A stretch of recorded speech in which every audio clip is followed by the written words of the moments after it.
Number 25 is an interesting pick, so I won't keep you waiting.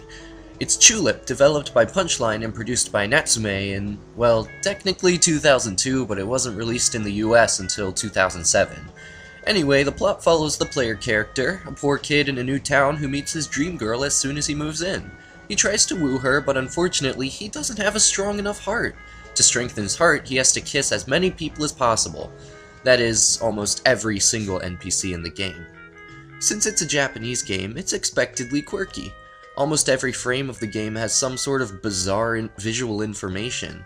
I could try to explain the phenomenon, but that's almost impossible, and honestly just watching the gameplay footage in the video should be an indication enough. The world is really not that big, 4 regions that can be traversed pretty quickly, but there sure is a lot to do. Major NPCs walk around with pre-scripted tasks, and underground residents live beneath cracks in the ground waiting to emerge for someone to kiss them. But don't let the premise fool you, this is a pretty violent game. Try to kiss someone at the wrong time and they will beat your ass. Many kissing tasks require you to undergo intense physical duress. It's pretty brutal. And that's an interesting part of this game, the brutal depiction of the game world.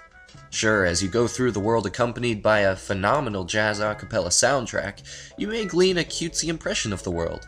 But from the art style, the setting, almost like a post-war slum of a world, it's a very cynical look at life. You have to kiss hundreds of people to build a reputation, an E-rated metaphor for sleeping around so people will view you as a sort of Don Juan. It's a harsh world where no one seems to have money, kids run away from abusive parents, and people who have been ignored for so long actually take the shape of unnoticed inanimate objects. Pretty harsh for your average dating sim. This game is also incredibly difficult. Normally I try to avoid using a guide on games, but in this one I don't see any shame in it. I'm not sure if it was just flaws in translation or if the developers actually expected me to figure all this stuff out, but at times the game crosses the line into unfair territory. As long as you use a guide, you can avoid a lot of frustration.